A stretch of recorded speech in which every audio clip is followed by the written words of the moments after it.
Welcome to career smart. आज के video में हम जीआईसी प्रवक्ता हिस्ट्री के सिलेबस को डिस्कस करेंगे डिटेल में, पॉइंट टू पॉइंट।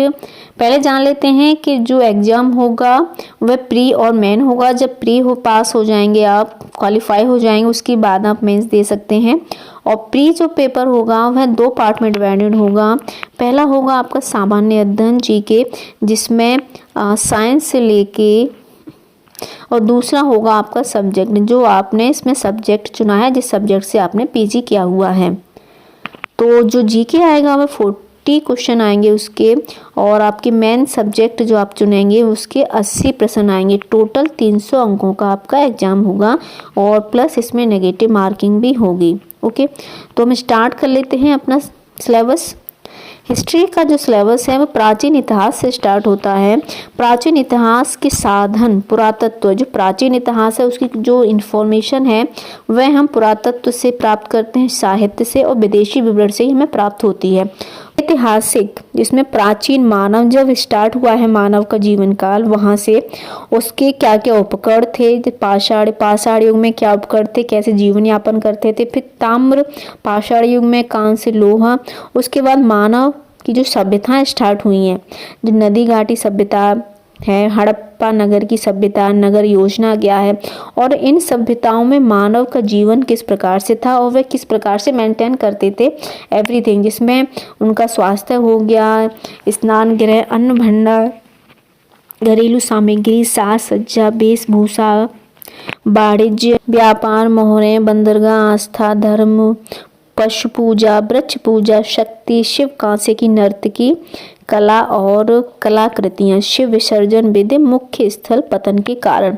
तो इन जो सभ्यताओं में पूरा जो विकास हुआ है, उनके पतन तक, विकास से लेके पतन तक सभी कुछ इसके अंतर्गत आ जाएगा। उसके बाद आता है वैदिक संस्कृति जानने के साधन, जिसमें वैदिक संहिताएं हैं, ब्राह्मण ग्रंथ, आर्णिक, उपनिषद, धर्मशास्त्र और वेदांग। ठीक है, वैदिक संस्कृति को हम इसी प्रकार से जान पाते हैं, वेदांग के द्वारा, धर्मशास्त्र के द्वारा, उपनिषद के द्वारा।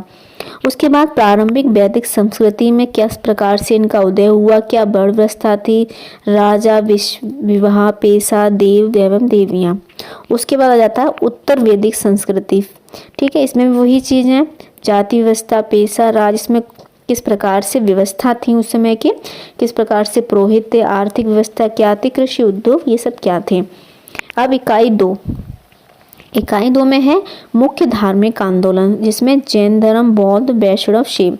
तो यह है किसने चलाए, कब चलाए, कब कितने फेमस हुए, इनके क्या क्या उपदेश थे, ये सब इसके अंतर्गत आ जाएगा धार्मिक आंदोलन। इकाई 3 में राजनीतिक इतिहास। ठीक है, तो जो हिस्ट्री स्टार्ट होती है भारत की, जैसे सभ्यताओं के समाप्त होने के बाद जो वंश स्टार्ट हो जाते हैं। ठीक है, 16 महाजनपद, गणराज्य, मगध का उत्कर्ष, कौन कौन से राजा हुए हैं मगध में, नंद वंश, मौर्य वंश, गुप्त वंश। ठीक है, किस सन में हुए, कौन सा राजा हुआ, कौन फेमस है, इनकी व्यवस्थाएं क्या थी, महल बनवाए, मंदिर बनवाए, ये सब इसके अंतर्गत आ जाएगा। मौर्य वंश, चंद्रगुप्त मौर्य, अशोक गुप्त, चंद्रगुप्त, स्कंदगुप्त।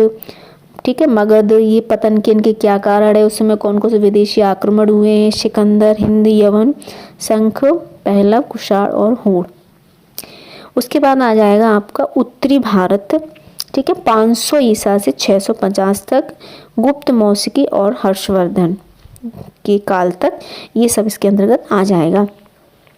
उसका प्रमुख स्थानीय शक्तियाँ, जिसमें राजपूतन युग 700 से 1200 ईसा तक, सगु, कर्ण, आंध्र, साप्तन, मौखिकी, गुर्जर, प्रतिहार, चंदेल, परमार, चालुक्य, बादामी के चालुक्य, वेगी चालुक्य, पल्लव, राष्ट्रकूट, ये सब इसके अंतर्गत आ जाएंगे। इकाई 4 में प्राचीन भारत के आर्थिक इतिहास। ठीक है, प्राचीन भारत में किस प्रकार से उद्योग धंधे थे, व्यापार क्या था, सिक्का प्रणाली, ये सब इसके अंतर्गत आ जाते हैं।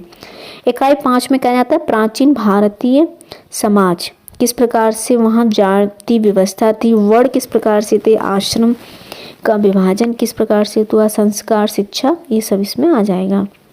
कला एवं वास्तुकला, जिसमें मंदिर, स्तूप, मूर्ति कला, चित्रकला, अन्य कला जैसे हस्तकला है, पात्र कला, काष्ठ कला, लेखन कला, अभिलेख, लिपि, स्तंभ, चट्टान, भित्ति और मोहम्मद गौरी के बाद भारत में जो आक्रमण स्टार्ट हुए, जैसे मोहम्मद गौरी का आक्रमण, उस समय दास वंश व्यवस्था थी, दास रखे जाते थे, जिसमें खिल्ली वंश का युग हुआ, तुगलक वंश, सैयद वंश, लोधी वंश, बाबर मुगल साम्राज्य।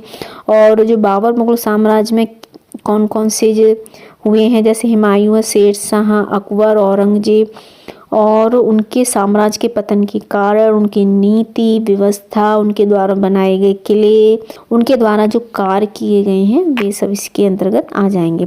इसके अलावा मराठों का उदय और उनका पतन, ये सब आएगा।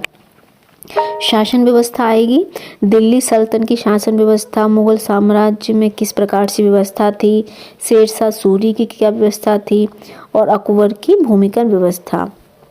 मुगलों की धार्मिक नीति, बाबर की धार्मिक नीति, अकबर की, इन सब जो नीतियाँ बनाई हैं अपने अपने टाइम में, इन्होंने किस प्रकार से इन्होंने अपने अकॉर्डिंग सभी ने धर्म को चेंज कर लिया था, तो ये सब इसके अंतर्गत आ जाएगा। जो राजा रहे हैं और उन्होंने अपने अकॉर्डिंग किस प्रकार से धार्मिक नीतियों को अपनाया है, और उनके द्वारा शिक्षा क्या हुई, मुगल सभ्यता, सांस्कृतिक शिक्षा, स्त्री शिक्षा, चित्रकला, वास्तुकला, संगीत कला, ये सब इसमें आ जाएगा। सैनिक व्यवस्था आ जाएगी, ठीक है, अकबर की से और मराठों की। मुगल कालीन सामाजिक व्यवस्था, आर्थिक, उद्योग धंधे। तो मुगल काल से अधिक क्वेश्चन है 18वीं शताब्दी, जब यूरोपियन कंपनियों का आगमन हुआ, जैसे डच है, पुर्तगाली, फ्रांसीसी, अंग्रेजी, ईस्ट इंडिया कंपनी। तो किस प्रकार से उसके बाद युद्ध हुए हैं, कौन सा जो अंग्रेज रहे हैं, उसके बाद बंगाल में अंग्रेजी शक्ति का उदय, प्लासी का युद्ध, उसका क्या महत्व है, किन के बीच हुआ है, किसके बीच हुआ है प्लासी का युद्ध, उसका क्या महत्व है, क्लाइव ने किस प्रकार से भारत में आके क्या क्या प्रणाली अपनाई, क्या क्या किया है। तो ये जो अंग्रेज रहे हैं उन्होंने किस प्रकार से भारत को अपने कंट्रोल में करने के लिए कौन कौन सी नीति अपनाई है, ठीक है, इसमें सन भी आपको याद करनी होगी। नेक्स्ट है मैसूर का उत्थान, और मैसूर में आपका हैदर अली, टीपू सुल्तान और विलियम बेंटिक ने कौन कौन से कार्य किए, सती प्रथा है, सामाजिक सुधार, शैक्षणिक, वित्तीय सुधार। तो जो अंग्रेजों के आने के बाद जो जो चेंजेज हुए हैं और उन्होंने जो चेंज करवाए हैं, तो 1857 का विद्रोह का कारण है, भू राजस्व व्यवस्था क्या थी, स्थायी जमींदारी व्यवस्था, महालवाड़ी पद्धति, रेवतवाड़ी पद्धति, ये किसके टाइम में थी, किसने चालू करवाई, बंद करवाई। लॉर्ड कर्जन जो मोस्ट इम्पॉर्टेंट है, क्योंकि उन्होंने बंगाल का विभाजन करवाया।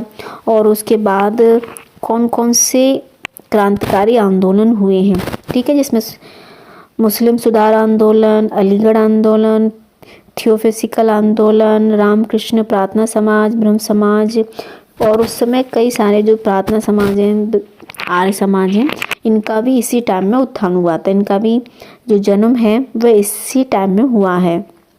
और जो आंदोलन चले हैं वह भी भारत के अग्रणी राष्ट्रीय नेता राजा राम मोहन राय, दादा भाई नौरोजी, गोपाल कृष्ण गोखले, बाल गंगाधर तिलक, लाला लाजपत राय, महात्मा गांधी, जवाहरलाल नेहरू, मुस्लिम, ठीक है।